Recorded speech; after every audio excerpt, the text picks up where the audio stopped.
screen. Continue. Share screen.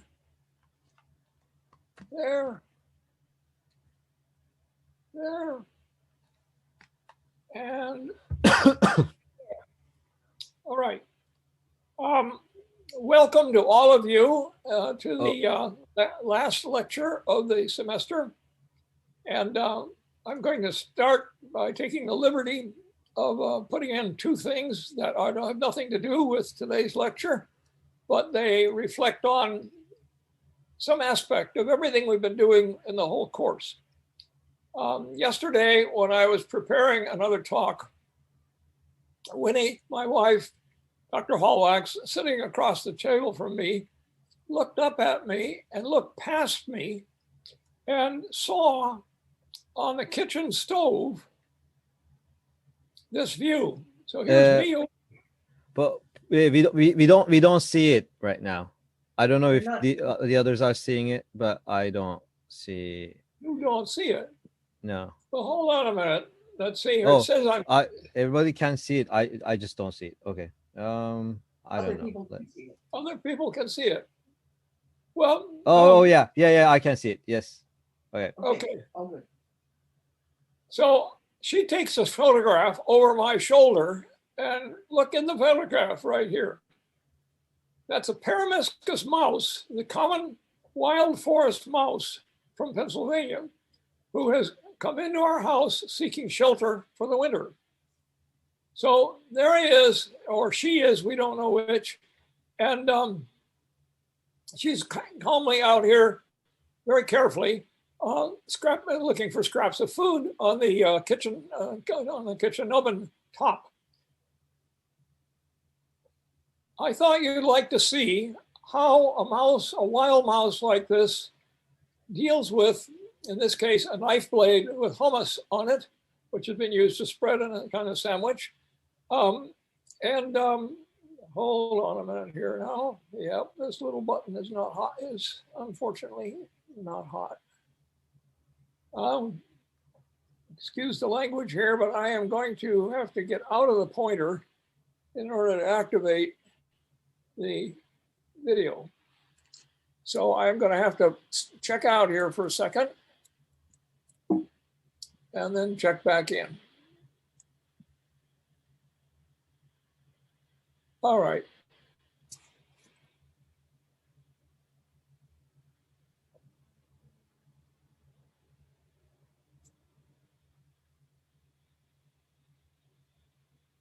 I'm going to run it again because that's very quick.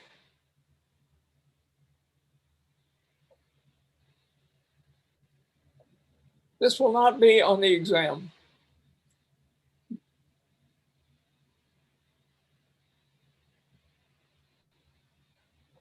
So that's the normal way a little rodent like that actually cleans food off of whatever is found in the forest. And this just has a particular very well lit, very easy to see behavior by the mouse with respect to high quality food. All right, so now after passing through that, let's go on to today's lecture. Oh, we'll run one more time.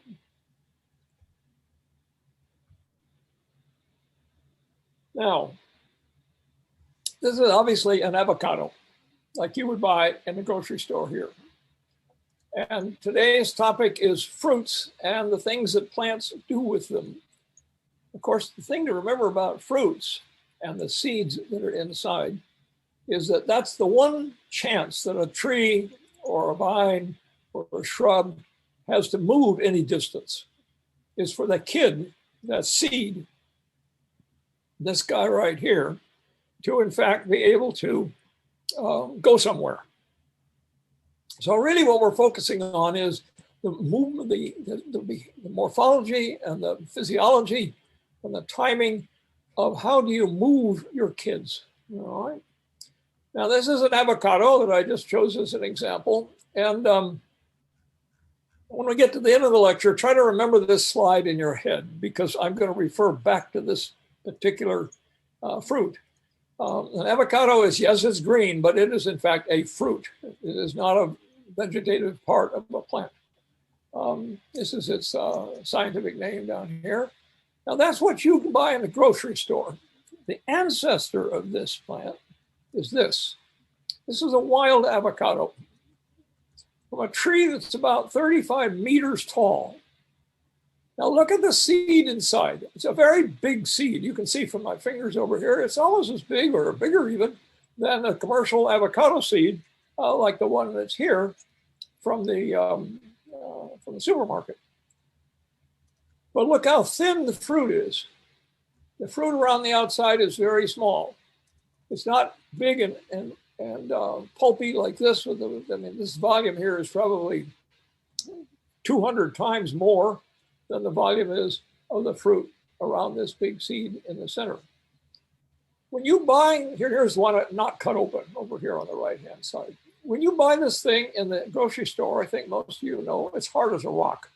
And when it was picked from an orchard in the southwestern United States or Mexico, or Honduras, it was hard as a rock when it came off the tree. Now, if you were walking underneath the tree and you found one like this thing right here, and you pick it up, it is also hard as a rock. But you have to think this thing is a fruit to attract an animal to carry this seed somewhere. But it's not, in your terminology or the animal's terminology, ripe. It's hard as a rock. Why? Because to present the seed to the ground-based dispersal agent, it has to drop it 30 meters. You go up 5 stories in a building and throw a hard avocado out from the grocery store out the window, it will hit the concrete and not break. If you get it ripe to where you like it, when it hits the concrete below, it just splatters. So what this thing is doing is, this from the tree standpoint is ripe, meaning it's ready to cut free from mom. And so at that point, mom behaviorally presents it to the animal on the ground, who's going to pick it up and will like to eat this pulp, because this pulp here tastes exactly like the avocado from a grocery store. It's just when it's ripe. And it takes about 4 days on the ground for it to ripen, just like the one in your grocery store does. And that, of course, has then led to this being 2 things. One is indigenous Americans selected for these avocados to be like this. This is not a modern agricultural selection. And if you go in the old markets in Mexico, as I did when I was a teenager, there were many different shapes, sizes, and flavors of avocados, all of them from different indigenous, let's say, cultivation practices and behaviors. There are avocados as small as about a seed, the third of this size, covered with a very sweet and very tender outer pulp that look like a big grape. And then there are huge cooking avocados with a very large quantity of pulp, which doesn't have much flavor, relatively small seed, and then all kinds of things in between. The point being that modern commerce has picked out one that's the size that the modern urban person likes to have and eat and feel put in their refrigerator. And now they can just pick them when they're ripe, when they're ripe from this tree standpoint, but still rock hard, and ship them all over the place. So they're very shippable. That's not a trait that was selected for by modern agriculture. That's a trait that has come through from the wild plant.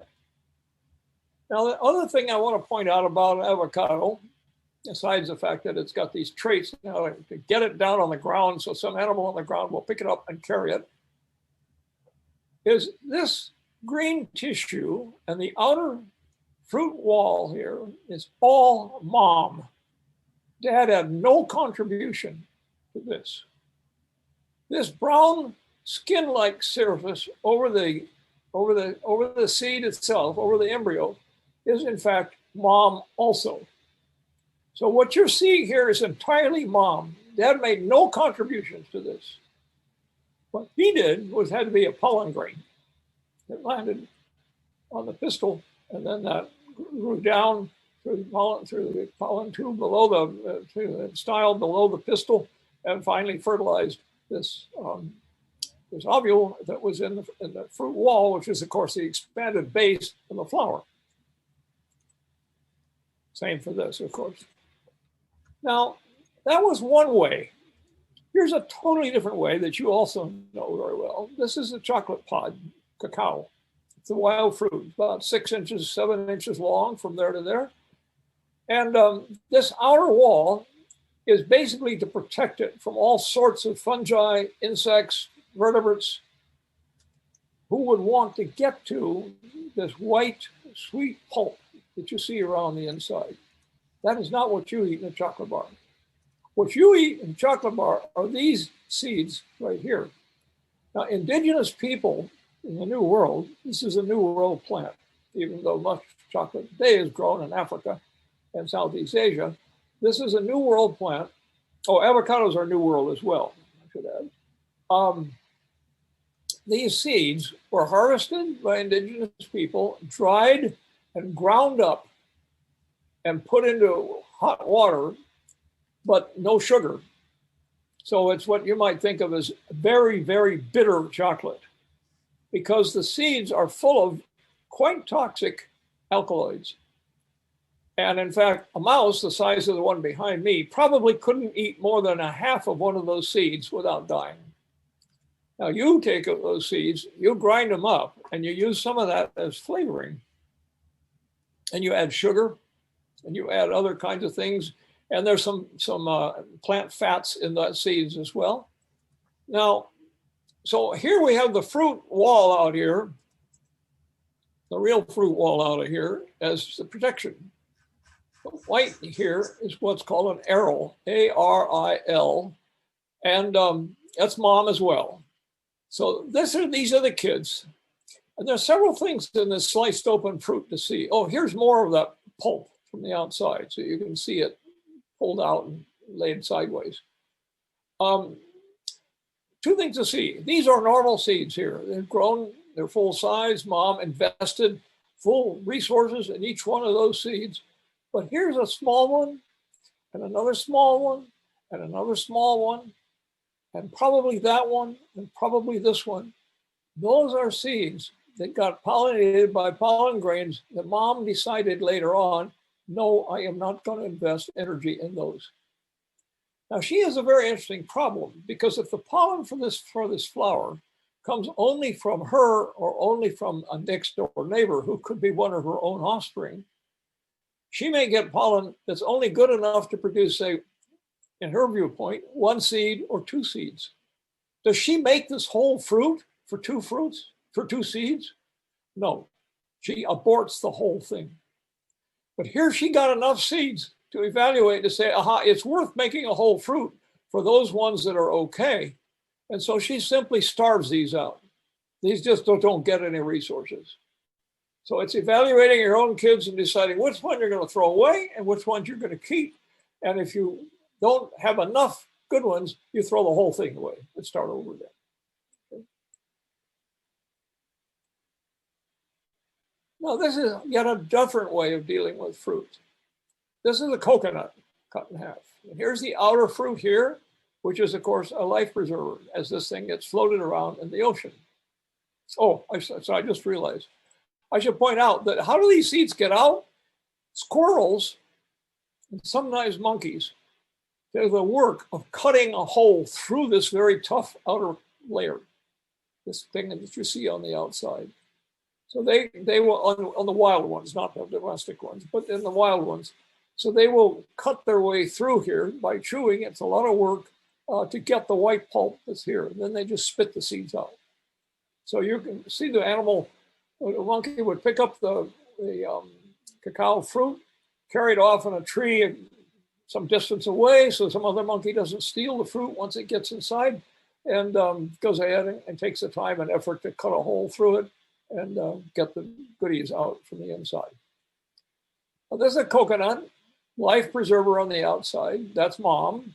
This is mom here.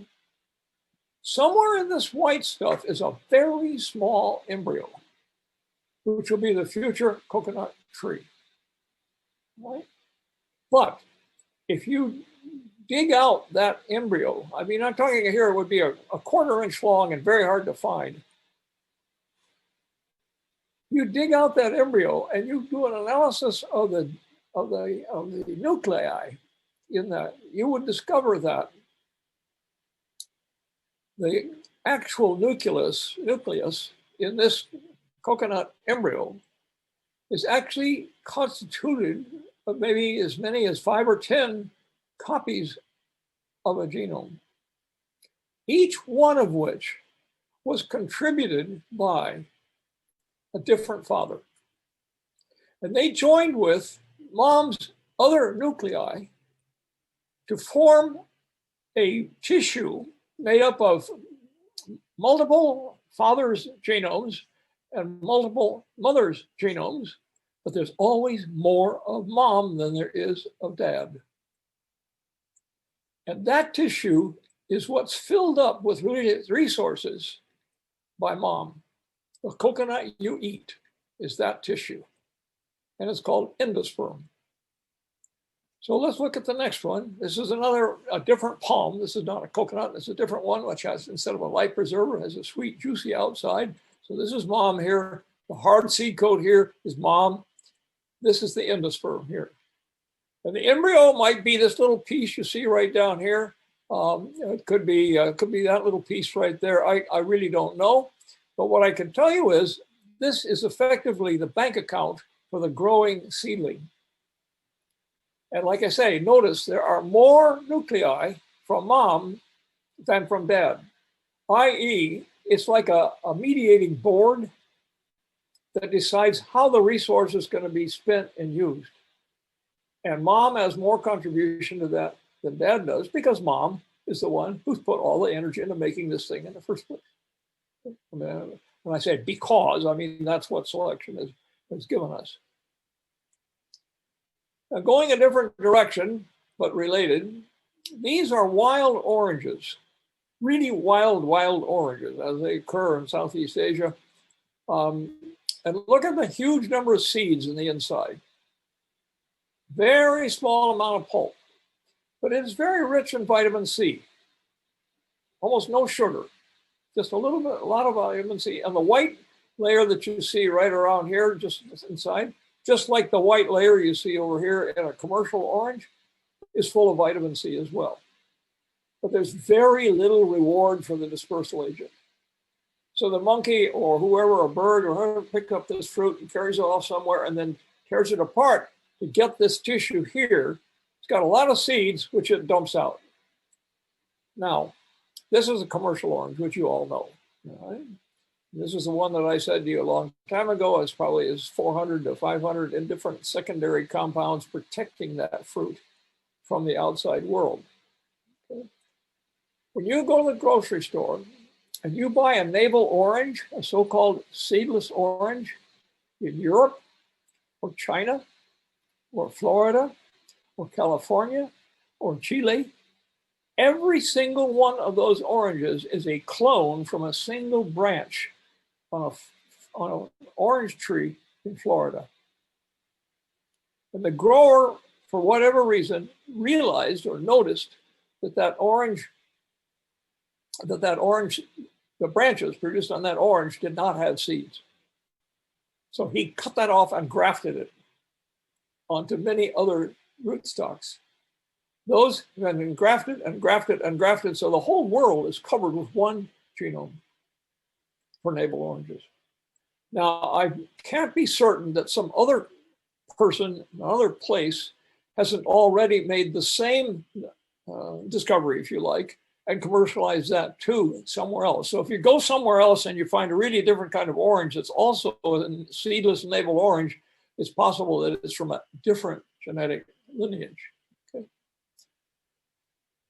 The last thing to mention is, if you take this one seed that you see right here, or if there are 3 seeds or 5 seeds or whatever it has to be, and you plant them, the orange tree you get 99% of the time will be a clone of mom.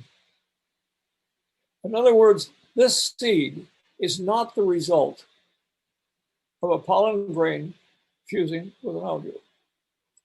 that was required to stimulate mom into making a fruit. And humans have selected for those to have a relatively small number of seeds. But that means that if you have an orchard with just regular commercial oranges, probably the entire orchard is one genome. So that, and that's where it's produced, is from the seed. So what the thing that looks like a seed, and it does, and morphologically it looks just like a seed inside as well, is in fact an outgrowth of mom's tissue, rather than an actual kid, an embryo. Okay. Now, another aspect of fruits is this outer layer. These are young apples. And this apple right here, I sliced in half, probably 15 minutes before I took the photograph. And you can see it's turning brown. Here's one that I sliced in half right at the time I took the photograph. This brown color is the quantity of tannins, this thing that makes leather not rot, in that fruit as a way of protecting these developing seeds in here from a herbivorous or a seed eater animal getting in there and eating them, because they generally tend to be, at this stage, tend to be relatively free from toxic secondary compounds. So the protection is all out here on the outside, not on the inside here. Now, this thing that says ripe fruits repel as well as attract animals. What does this mean to remind me to say to you is the green fruit, the immature fruit, is designed evolutionarily to protect the growing seeds. That's fine.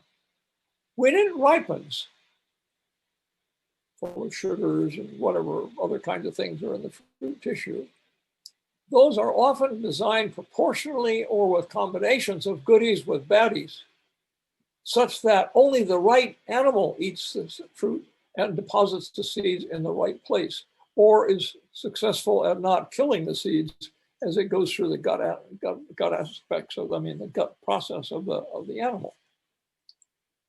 So here's an example of that.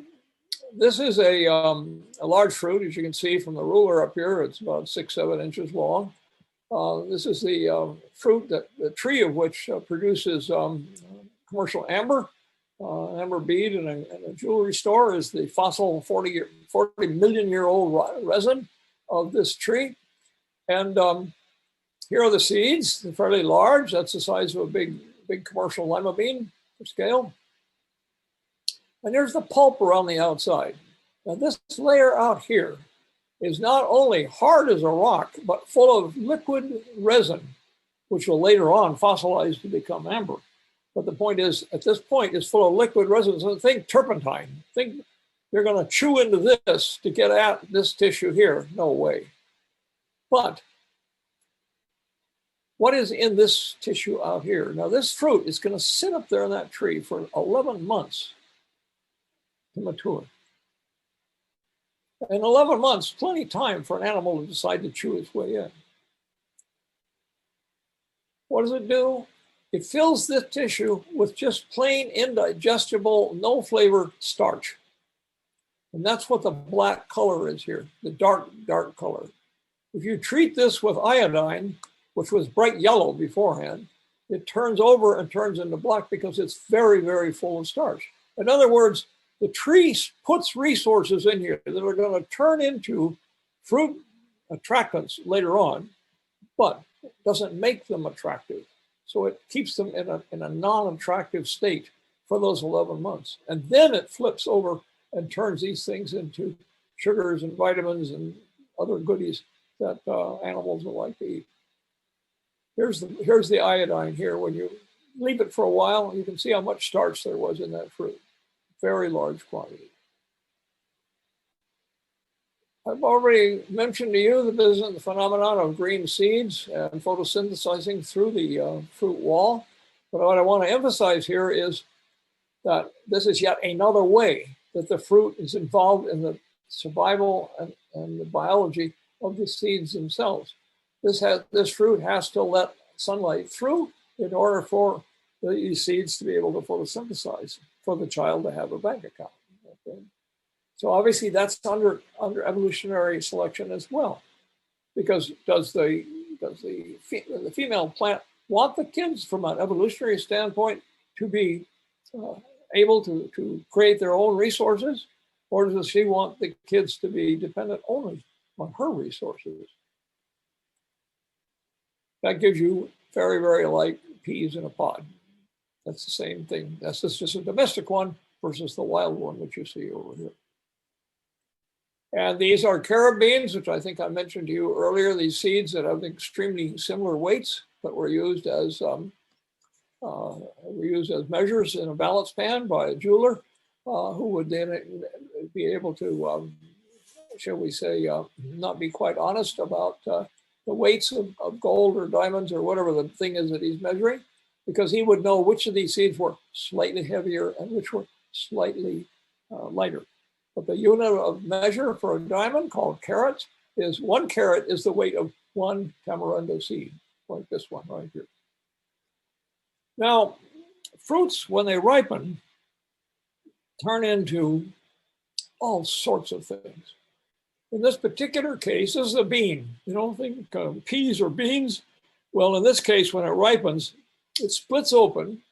The seeds hang out with a white arrow around the backside. This is the sugar and water attractant. The black seed here is actually very toxic. So what this is really doing is putting a goodie on top of a toxic seed to keep the animal from grabbing the seed and trying to chew it up. And what it takes is this. But look what the fruit does. It was green. It turns red, so that becomes an attractant. This becomes a flag, says, hey, over here are good things to eat. This is another way of doing the same thing, except in this case, the protective fruit here is split open. Here's the one out here before it's split. It's split open, and the arrow is not white anymore. The arrow is red. There's a thin layer of red pulp right around the seed, like that. And here's the arrow, a big chunk here like this next to the seed. Now, as you can see from the person's hands here, this is quite a large fruit. And this arrow right here puts you in the hospital if you don't know exactly when to eat it. There's a whole medical record history in the Caribbean, because these trees called ackee were brought over from Africa and planted as food items. And grandma knew how to know when the fruit was actually ripe. So she would control, grandma, I mean somebody who's old and has experience, would control when these things went to kids, when they went to other adults and all that. But that knowledge got lost in the urbanization and the modernization of the people who were living in the Caribbean islands, obviously mostly as slave labor. And they just started eating these things willy-nilly. And it turns out that there's a long, long record of many, many cases in Caribbean hospitals from ackee fruit. They're eating ackee fruit. Well, they're not eating the outer pulp here. They're eating the arrow right here, which was, of course, intended evolutionarily for an African primate of some kind or a big bird to come along and figure out the right time. They might be able to do it by smell, I don't know. Here's another case, but in this particular case, this is pure deception. As you can see, the fruit wall out here is black. It's a bean, just like peas and beans. The seed itself is bright red. And this seed itself is very, very toxic. It's against the law to import these seeds to the United States. You go on a tourist trip somewhere in the tropics, and in a tourist shop, you buy a necklace or a set of toys for children that have these red seeds drilled and sewn into the toy or into the necklace. And what happens is you take it home back to Illinois, you leave it in the living room. A 2-year-old kid comes along, picks up this necklace or whatever it happens to be, and starts chewing on these seeds. They have a very powerful alkaloid in them. And pretty soon the kid's in the hospital in serious, serious trouble. And so these have become prohibited by law. They're called erythrina. They're prohibited by law to, in fact, bring into the United States. And so if a customs guy in Florida or New York or wherever it is sees items with these beans, these hard red beans, he will confiscate it.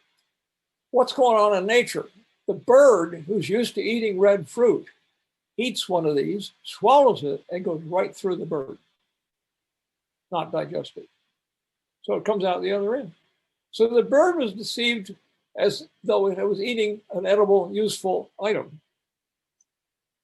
These are wind dispersed. You all understand how the wind goes. Wind blows, and these things go out like little propellers, and the dry, very lightweight seeds are then dispersed. These are those same fruits before they ripen. Now notice they're green. See, back here they're brown and dry and hard like paper. Here they're green, and they're photosynthesizing. So the fruit is photosynthesizing. The seed inside the fruit is photosynthesizing. This is a totally different thing, and they're not attracting anything. So these are the kind of seeds that can be really jacked up with toxins, and the fruits as well, so that as to keep them from being eaten by birds and by small mammals and insects for that matter. This is an extreme case. Now notice back here you have many small seeds in one fruit. That makes it very light. It's like a propeller, and it can flow. It can spin as it does in the air as it falls. Here we have one very big, heavy seed with just a remnant of that old wind dispersed thing on the outside. And this seed falls clunk straight to the ground.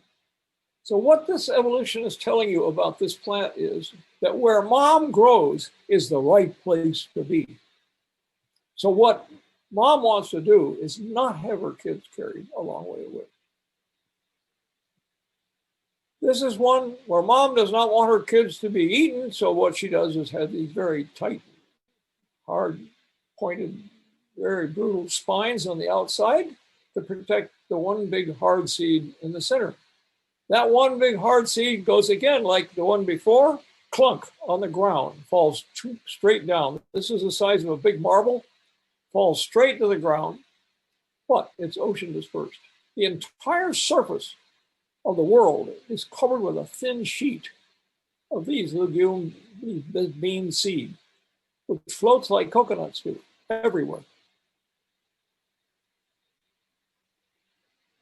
This is me walking through a forest in Malaysia with a plastic bag, just picking up everything I see, to see what kind of variety is on the forest floor, exposed to duikers, to deer, to monkeys, to rodents, other primates, whatever they are. This is the array of things that an animal is encountering. And what I know from my experience in Costa Rica is that each of these things will mean a different thing to a mouse, a rat, a porcupine, a deer. Each one of these will have different preferences, different acceptances for each one of these fruits and the seeds that are inside. So that's a big learning experience for the growing up juvenile. And interesting, like right here are two acorns, but yet we're in Southeast Asia, in the rainforest. And so the tree you think of as a northern tree is in fact a tropical tree who's gone into our northern zones.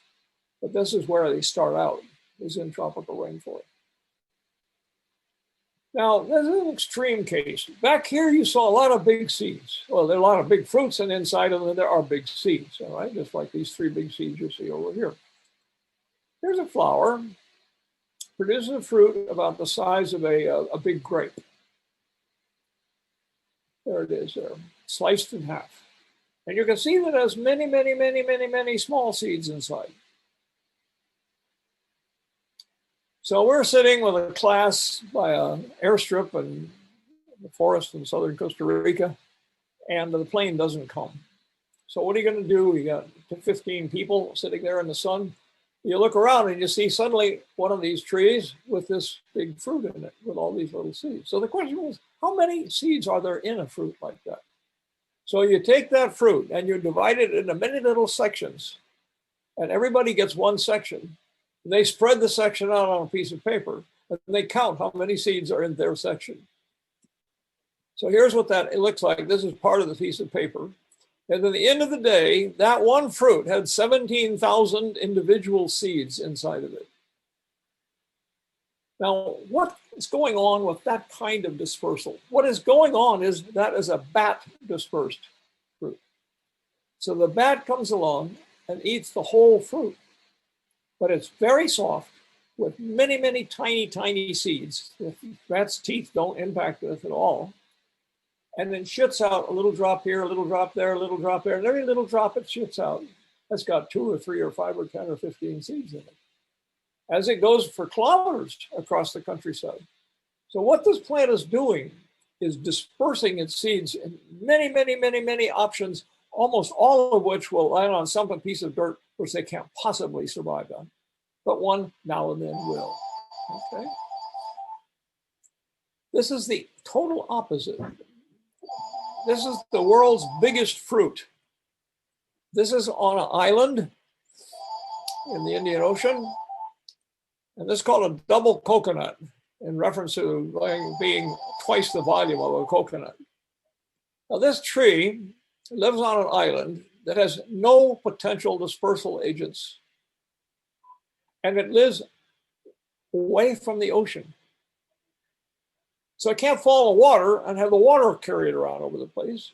Its fruit is way too big and heavy to even begin to head in the direction of wind dispersal. There are no vertebrates on the island. Well, there's seabirds who fly by, but the point is this is basically no mammal fauna, no lizard fauna that could be the dispersal agent for it. So how does this thing get around? Well, first off, it takes 2.5 years to grow one fruit. So what is the mama's doing? Putting a huge amount of energy into a very small number of kids. The second thing is, when this finally matures, it drops from mom straight to the ground.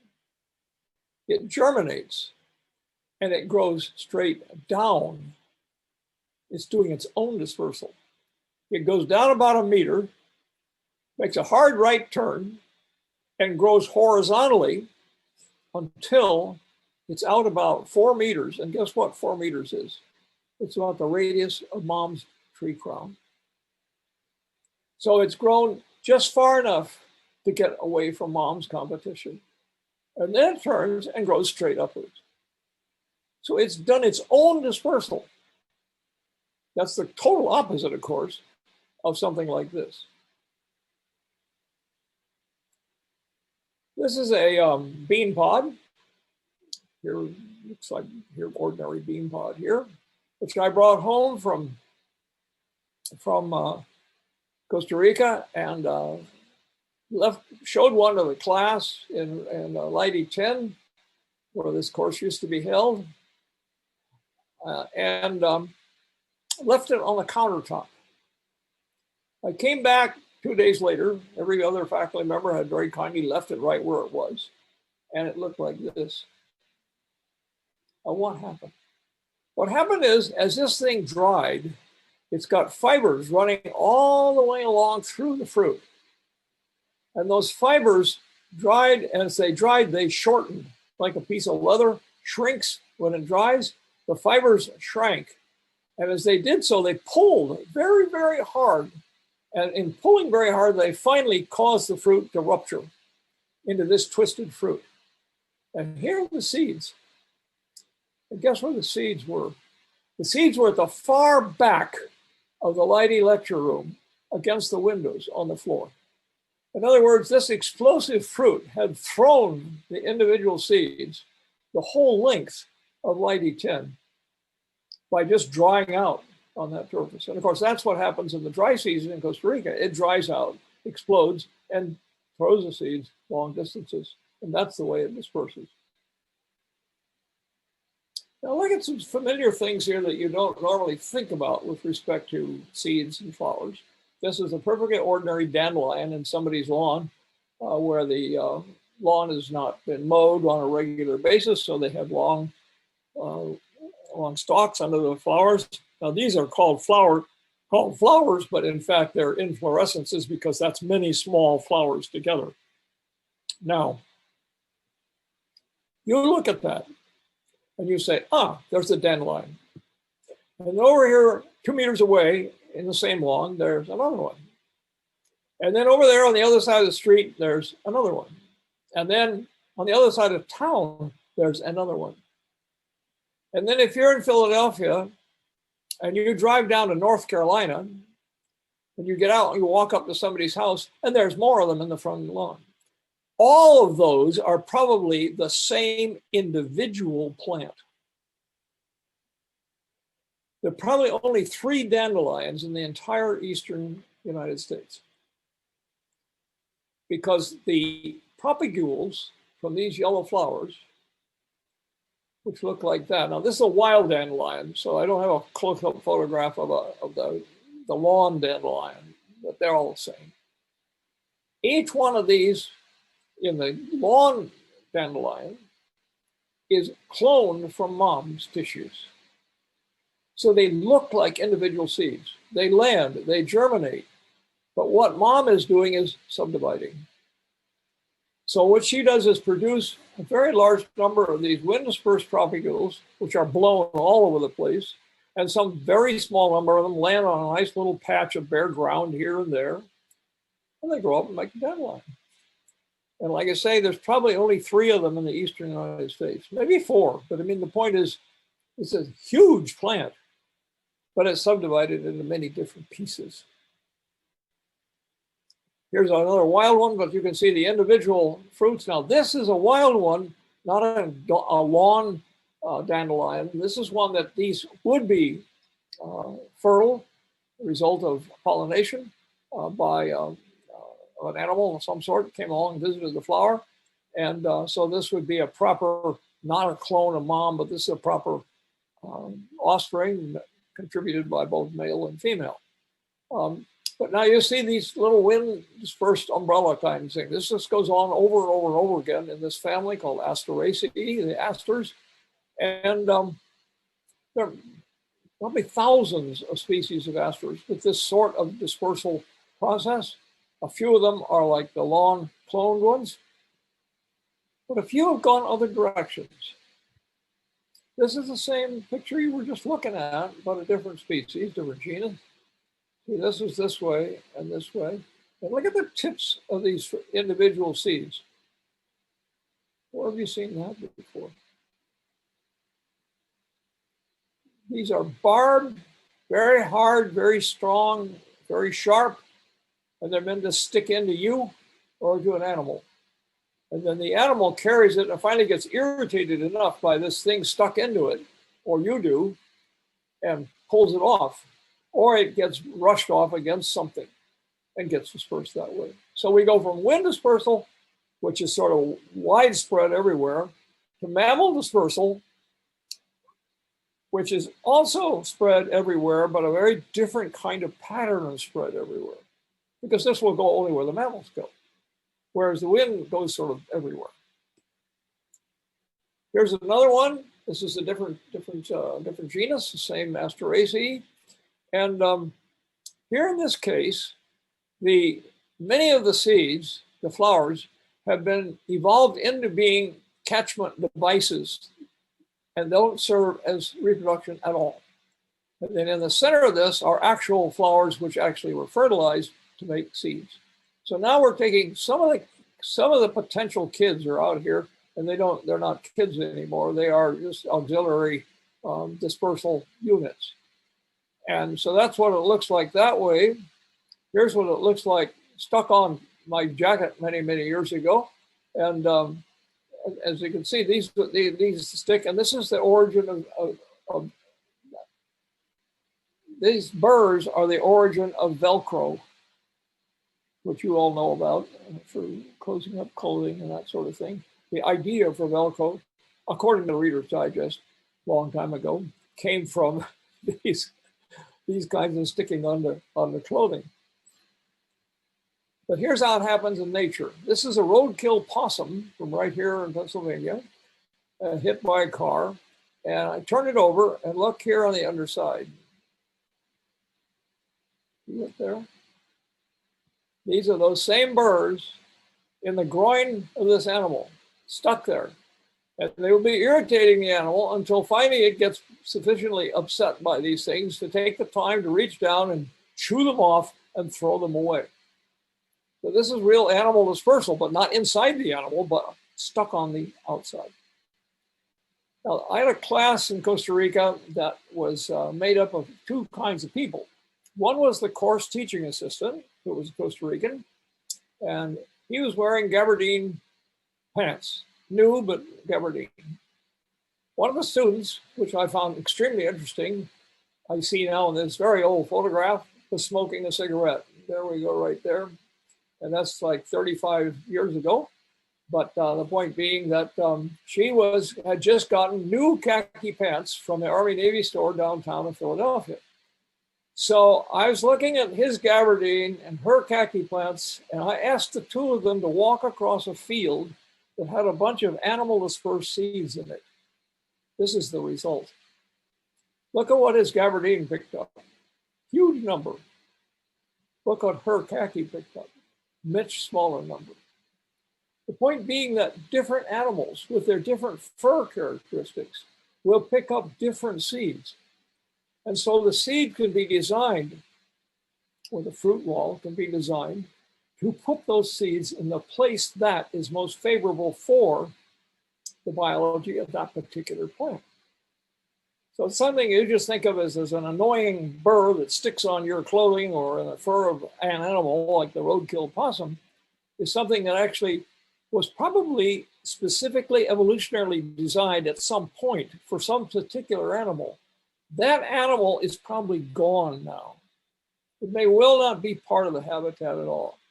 So the dispersal that's going on with that seed now is whatever result you get from this older mechanism that was evolved earlier.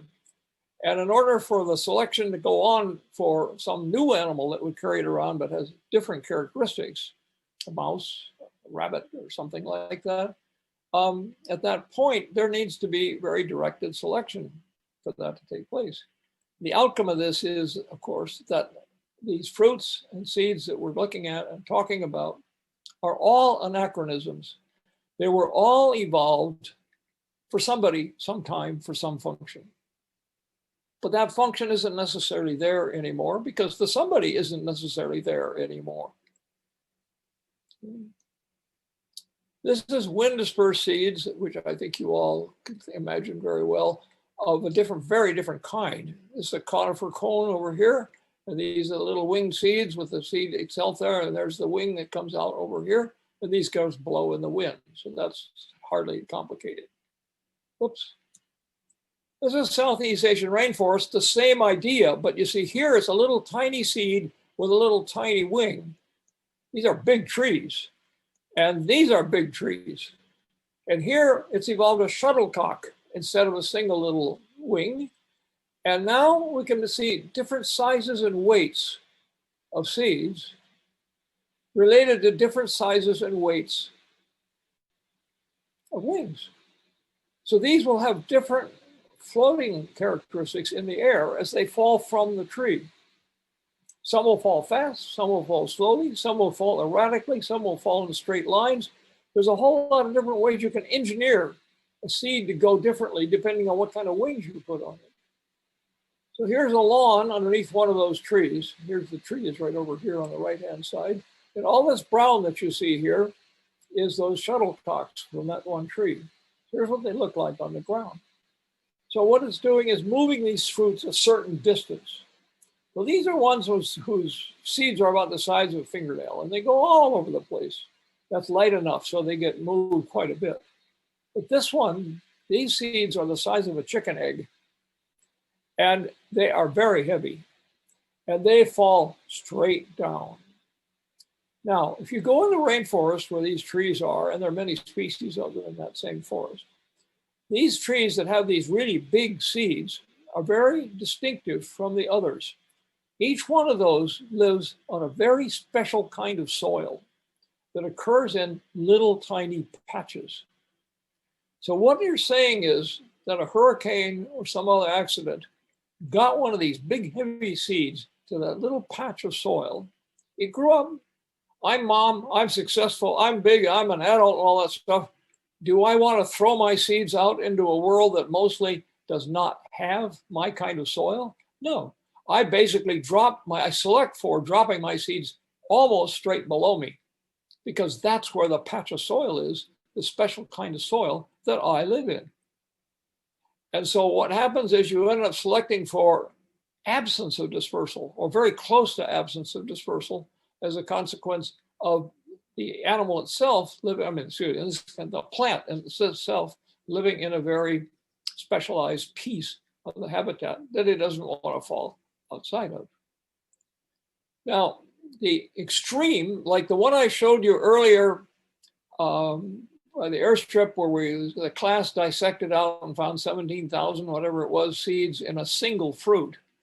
That extreme has been invented over again by orchids. And I mentioned to you last time an example of that. This is, now that you see, here's the orchid flowers. And you look at that in a person's hand for scale. You look at that and the first reaction you have is, oh, sure, that's a hummingbird pollinated orchid. You don't have to see the hummingbird. And then here's the fruits that go with it. These are orchid fruits here. And if we take and break open one of those, it's full of, it looks like flour or some kind of mush on the inside. That's a huge number of individual seeds. And there they are, close up on a car seat. And oops, sorry. And these are the ones, as I said to you last time when we were talking about the flowers from one of these orchid fruits, that have no resources. They depend on a fungus being there on the spot where they land in order to germinate and survive and actually grow up into a proper plant. Now, let's look at the pattern of how seeds go into the environment. And that may sound like kind of a big thing because you can't keep track of every seed that comes off of a tree. Well, interestingly, there's some cases where you actually can do something like this. This is a tree in Costa Rica that is bat distributed. And first off to notice is that the fruits, which are ripe, are held up here above the vegetation on these long stalks. That means that the flying animal can fly through and grab one of those things without going near the vegetation. The vegetation is dangerous. It could have a snake in it. It could have a hawk in it. It could have a climbing mammal in it. And so effectively what you're doing is presenting it on a long stalk. It's also green. Not, when these are absolutely ripe. They're not yellow, they're not red, they're not blue, they're not any attractive color at all. They're hard to see against the leaves. And what we're saying is, this is for an animal who doesn't use vision to find the fruits. Well, who's that? That's bats. They fly at night. They can't see the colors. So those are presented to bats. Fine. So here's this tree, and there happens to be one of them. Oh, here are the bats themselves, okay, in their cave in the daytime. And here's what the bats look like. And let's see if I can get rid of this for a second. I guess I can't. I can't get rid of the portal on the right-hand side, but I'm sure you can see, I can't see them, but I'm sure you can see the big canines in the bat. It looks like a carnivore. That's not a carnivore at all. It's a bat with teeth arranged to grab a hard fruit, or a relatively hard fruit, off of a tree like the andira we were just looking at, and carry it somewhere. So that's what those big canines are for. They're not, it's not a predator. It's not a carnivore at all.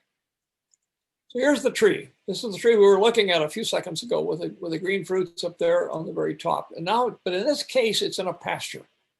So it's isolated from other trees. So now we have some chance to begin to think about where are those fruits going to go with the bat?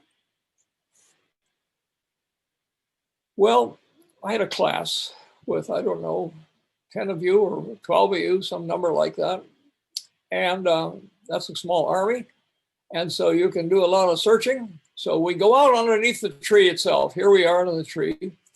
And we ask, can we find those fruits on this open grass around it? We'll go back to here. All this open grass around here. Can we find fruits that have been dispersed out into here?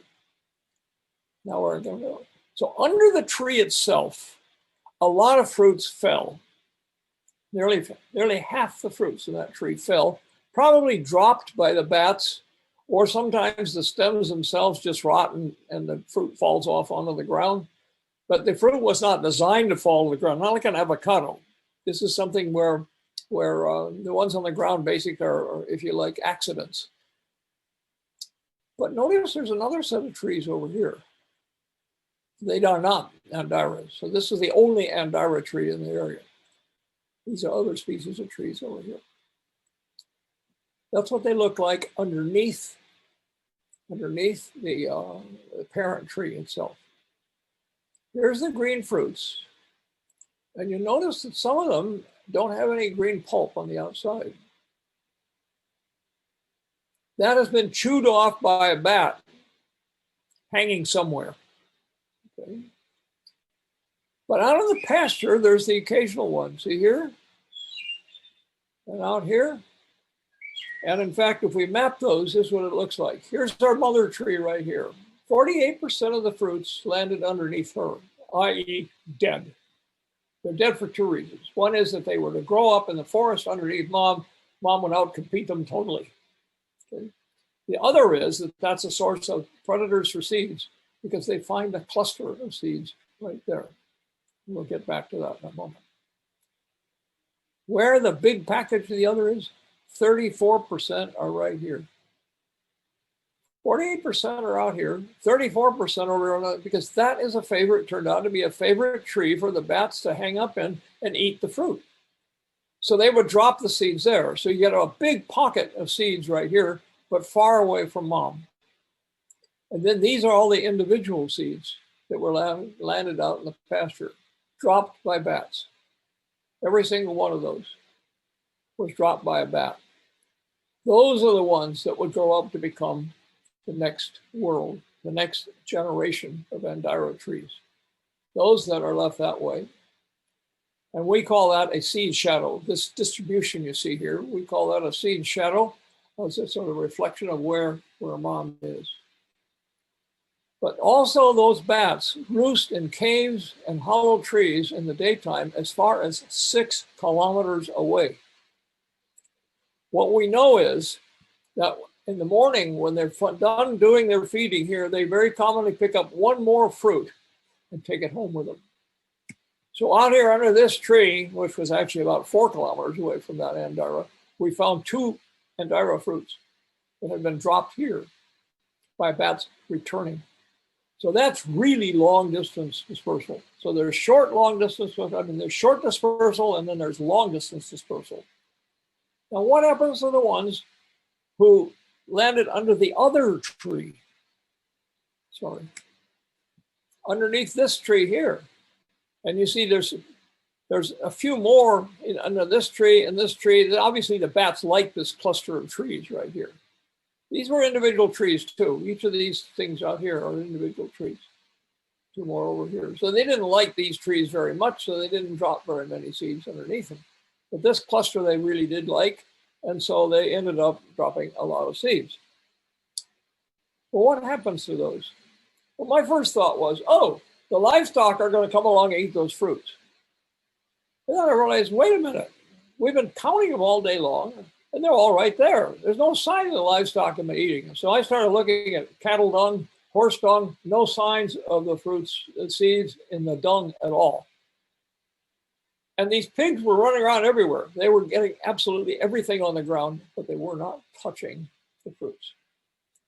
So I looked at that and I thought, wow, there's something really mysterious going on here, but I didn't have any idea what this mysterious was. It was just a big puzzle. Now, at that time, I was studying what kind of nutrients are in these fruits that animals are, in fact, attracted to. So I collected a lot of the fruits, fresh green ones off the tree, put them in plastic bags, went in the local town nearby, and convinced the restaurant owner to let me use his oven in his kitchen with big cookie sheets and put them in the oven and slice the fruit off, lay it out in the oven, and oven dry the fruits, like you would dry bananas or raisins or something like that in an oven, just dry the water off. So I did so. So we dried, I don't know, 3 or 4 hours in the afternoon, maybe a whole afternoon.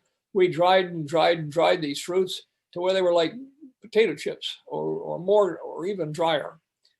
put them back in their plastic bags, took them back out to the car, put them in the car, and went on to do something else.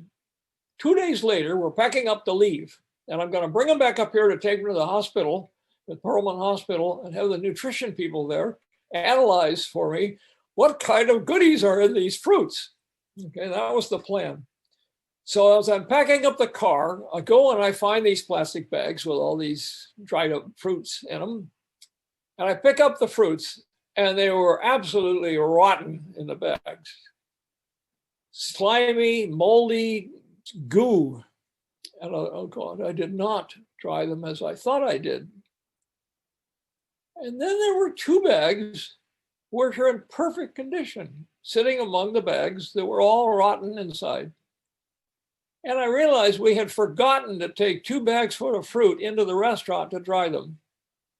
So those were the 2 bags of fruits that never got hit by the heat of an oven.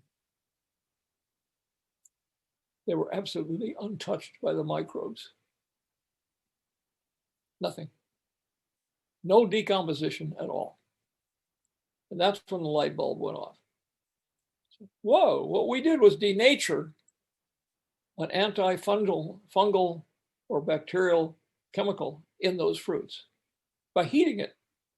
So then the fungi and the bacteria could just go right ahead and eat those fruits like crazy, which they did. And the ones that were not affected by it at all they did was just sit there. So what we had accidentally discovered is the same thing that indigenous people will have discovered for thousands of years, that this or that kind of thing in nature either doesn't rot at all or only rots under certain circumstances. This is the course of indigenous knowledge, the kind of indigenous knowledge that pharmaceutical companies just love to have as clues for how to do biodiversity prospecting for looking for new chemicals as new drugs. And so when you hear about biopiracy or about biodiversity prospecting, which is, quotes, stolen indigenous knowledge from indigenous people, that's the kind of knowledge that's being stolen. It's not how to make an arrowhead. It's this kind of thing that the shaman knows. And the shaman uses, of course, as all his guidance for the village. So what happens to the piles of these seeds that land up underneath the tree? The livestock don't eat them at all. Oh, yes. Well, then why? If the livestock don't eat them, why do the bats eat them? If you get into microbes in the gut, like in your gut, and start studying them, what you discover very quickly is that fruit-feeding bats, meat-eating bats, blood-eating bats, fish-eating bats have extremely short guts and do almost no bacterial fermentation inside. In other words, they're not impacted by nasty chemicals, which are antifungal organisms, like you would be if you were to eat these things. These smell just like peaches. They just smell wonderful. But I would never think of eating a lot of them because what it would do is wreak havoc with the microbes in my own gut. Here is the bag of the rotted ones that had been treated by the oven. Here is the bag of fresh ones that I just sliced up. You can see the tannins. You can see how the tannins have made them brown, but they're already brownish in the first place. But they're not rotted at all. And these are the ones that were treated in the oven. Now, at the tree, and on the ground underneath the tree is a weevil. And this is a pair of them mating. So here's the male on top, and he's mating with her. And what she's doing is going along and cutting holes in the fruit. So she takes her mandibles at the front end right here, cuts a hole into the fruit, turns around, puts an egg in it. He has copulated with her at that time. So obviously this will be his and her kid, which will grow up inside. And there's another one over here. There might be one over here. So we take this now after it's been that way for a couple of weeks and you slice it open. And here's what's inside. See, here's a healthy one here. Did not get hit. Here's one that's in the process of being eaten by those kids. And these are the larvae who are all fully developed. So here's one after it's eaten all the insides. Here's one eating all the insides. Here's one over here. Here's the exit hole from the mature one coming here. So the point being that They start out in the pulp, here, like that, and then they eat inwards and eat the whole thing inside eventually. So these are effectively seed predators. So that is effectively a seed. These are effectively seed predators. They get all of the seeds in the cluster. They miss all the ones that are out here. So that's another way in which these things have escaped. Not only being escaped from competition for mom, but also escaped from the concentration of sibs, the brothers and sisters who are on the ground underneath this, because they are going to get killed by the weevil. But the weevils don't find the isolated individuals out in here. So it's basically distance escape.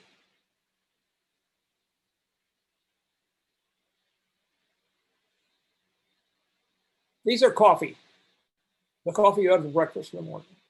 Coffee cherries, the nice sweet fruit on the outside, and the seed inside is what you call coffee bean. This is a road-killed civet in Uganda. And that little animal there loves coffee cherries. Coffee is wild in Africa, wild in Ethiopia. These things are one of the major dispersal agents for coffee, along with birds. But these animals have the habit of having a territory, and they mark the corners or the boundaries of their territory with their own shit. So here is one of the shit piles from the civet. One of the students taking a photograph of this. And what he's taking a photograph of is these coffee seeds. All of these are coffee beans. The butterflies are getting proteins out of the shit here. Here's one that died of some agent, I don't know what, after it arrived at it, to keep on doing the same thing that these things are doing over here. So there's a piece of biology just staring you in the face. But the point here is, these are coffee beans. And people make their living collecting those. And it's called green coffee. And you go into a market in Africa or Southeast Asia, and you can buy special green coffee to take home. All of that is collected from the fecal piles of civets and other small mammals who mark their territories with it. Here's one in Malaysia. This is I don't know who the animal was that left it, but these are individual coffee seeds here. This is an egg that he ate, but these are individual coffee seeds. And that's probably a kilo of these seeds right here, ground up and made into coffee and all that, is probably worth 10 to 20 times as much as a kilo of regular coffee. It's called green coffee. These are the ancestors of chiles, the ones you eat, but they're very small. It's only about 5 millimeters, 6 millimeters long, and they're extremely hot. And they're bright red. So how does that match up with dispersal? Very easy. Birds don't taste chili. So what this is bright red coloration to attract birds, but the chili is to stop mammals from eating the fruits. So here we're taking something that we're explicitly kicking out one set of dispersal agents. This is a wild strawberry. From the scale of the fingers here, you can see how small they are, little things like this. Now I present you with these two strawberries, two commercial strawberries. Which one would you eat?